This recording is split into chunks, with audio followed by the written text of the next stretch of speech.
যে রাজনৈতিক অপসংস্কৃত গোটা বাংলাদেশকে ধ্বংস করেছে একটা দীর্ঘ সময় ধরে, সেই জায়গা থেকে সেইটার কোনো পুনরাবৃত্তি আমাদের হাত ধরে অন্তত হবে না। ধর্ম, বর্ণ, গোত্র নির্বিশেষে প্রত্যেকের অধিকারটা খুঁজে পাবে, প্রত্যেকের যে সমান অধিকার সেটা বুঝে নেবে। সুতরাং সেখানে আমরা কোনো প্রকারের বৈষম্য কিংবা কোনো প্রকারেরই বৈষম্য আমরা সেখানে দেখতে চাই না। নারীর ইস্যুটা 5 আগস্ট পরবর্তী সময় আমরা দেখেছি ঢাকা বিশ্ববিদ্যালয়ে বিভিন্নভাবে নারীরা মোরাল পুলিশিংয়ের শিকার হয়েছে, হেনস্থার শিকার হয়েছে এবং সেগুলোর প্রশাসনিক দৃষ্টান্তমূলক ব্যবস্থা আমরা দেখিনি প্রশাসনের কাছ থেকে। তো আসলে ডাকসুটা ঢাকা বিশ্ববিদ্যালয়ের কেন্দ্রীয় ছাত্র সংসদ নির্বাচনের মধ্য দিয়ে যারা প্রতিনিধি হয়ে আসবেন এবং সেখানে ডাকসু এই বিষয়গুলোতে সোচ্চার ভূমিকা রাখার সুযোগ তাদের আছে। এখন প্রশাসন হয়তো বা বিভিন্নভাবে বিভিন্ন কারণে তারা তাদের যে ব্যবস্থা নিচ্ছে না। এর নারী হেনস্থার বিষয়ে আপনারা যেটা বলেছেন এটা তো লাস্ট 2-3 দিনের ঘটনা, এটা 5 আগস্ট পরবর্তীতে মোরাল পুলিশিংয়ের ঘটনা ঘটেছে। তাছাড়াও বিভিন্ন সময়ে বিভিন্নভাবে নারীরা আক্রান্ত হয়েছে, এটা মিথ্যা না, এটা সত্য। তো সেটাতে আমরা দৃষ্টান্তমূলক ব্যবস্থা নিতে পারিনি বিশ্ববিদ্যালয় প্রশাসন।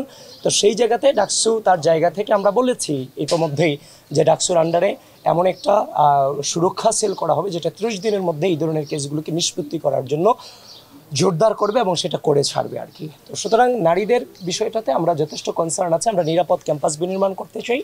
নিরাপদ ক্যাম্পাস বিনির্মাণ তখনই হবে যখন এই পুরো ক্যাম্পাসের প্রতিটা ইঞ্চি মাটি আমার নারী শিক্ষার্থীর জন্য নিরাপদ হবে। আর সেটার জন্য আমরা পুরো বিশ্ববিদ্যালয়কে গতকালকে আপনাদেরকে বলেছি, আজকেও আমি বলছি, পুরো বিশ্ববিদ্যালয়কে হঠাৎ করে তো সকল এরিয়াতে 144 দ্বারা জারি করা যাবে না।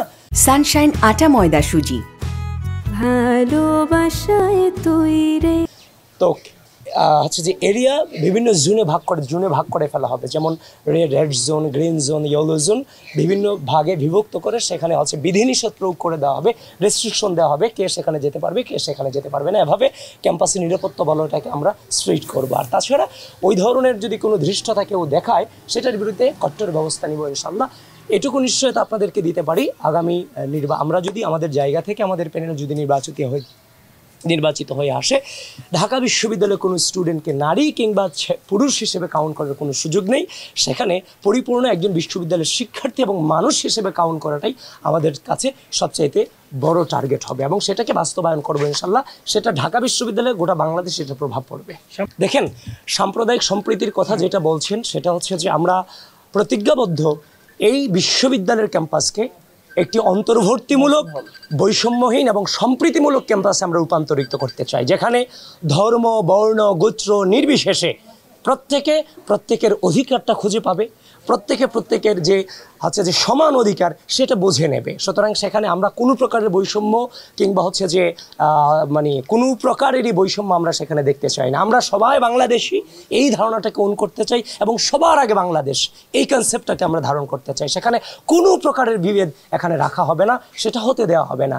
একজন যে কোনো ধর্মের, যে কোনো বর্ণের, যে কোনো গোত্রের মানুষ আমরা একসাথে বসবাস করব এবং সে অধিকারটা এবং এই যে সাম্প্রদায়িক সম্প্রীতির একটা উজ্জ্বল দৃষ্টান্ত ঢাকা বিশ্ববিদ্যালয় থেকে গোটা বাংলাদেশে আমরা সেটা প্রতিস্থাপন করতে চাই। এই টার্গেট আমাদের আছে।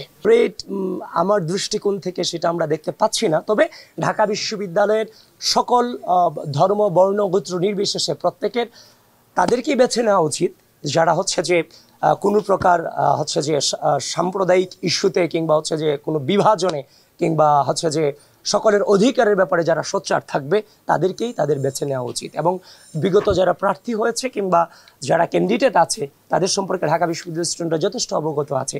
সব কিছু মিলে বিগত সময়ের সকল ডাটা কালেকশন করে তাদের রিসার্চ করে সেরকম প্রার্থীদেরকে বেছে নেওয়া উচিত, এটি আমি মনে করি। আর আমাদের জায়গা থেকে, আমাদের প্যানেল থেকে আমরা সাম্প্রদায়িক সম্প্রীতির জায়গাটাতে সর্বোচ্চ জোরদার করবো। এখানে আমরা ঢাকা বিশ্ববিদ্যালয়ের জায়গাটা থেকে যদি আমরা সেই জিনিসটা প্রতিষ্ঠিত করতে না পারি, গোটা বাংলাদেশ আমাদের কাছ থেকে কী শিখবে? কারণ এই ডাকসু নির্বাচন তো এখন গোটা বাংলাদেশের ম্যাটার হয়ে গেছে। গোটা বাংলাদেশের মানুষ এই ডাকসু নির্বাচনের দিক তাকিয়ে আছে। সুতরাং ডাকসু নির্বাচনের দিক যেমনভাবে গোটা বাংলাদেশের মানুষ তাকিয়ে আছি, ঠিক একইভাবে আমরা যেন গোটা বাংলাদেশের জন্য একটা মডেল হতে পারি, যে আমরা যেন একটা এত কালের যে অপসংস্কৃতিগুলো আছে এগুলোর এগেনস্টে যেন একটা সুন্দর পরিবেশ উপহার দিতে পারি, সেই আশাটাও কিন্তু বাংলাদেশের মানুষ আমাদের কাছ থেকে করে। এবং আমরা দীর্ঘ রাজনৈতিক অপসংস্কৃতিকে মোকাবেলা করে আজকের এই জায়গাটাতে যেহেতু এসেছি, যে রাজনৈতিক অপসংস্কৃতি গোটা বাংলাদেশকে ধ্বংস করেছে একটা দীর্ঘ সময় ধরে, সেই জায়গা থেকে সেইটার কোনো পুনরাবৃত্তি আমাদের হাত ধরে অন্তত হবে না, এটুকু নিশ্চয়তা আপনাদেরকে দিতে পারছি এবং গোটা দেশবাসীকে এবং ঢাকা বিশ্ববিদ্যালয়ের স্টুডেন্টকে দিতে পারছি।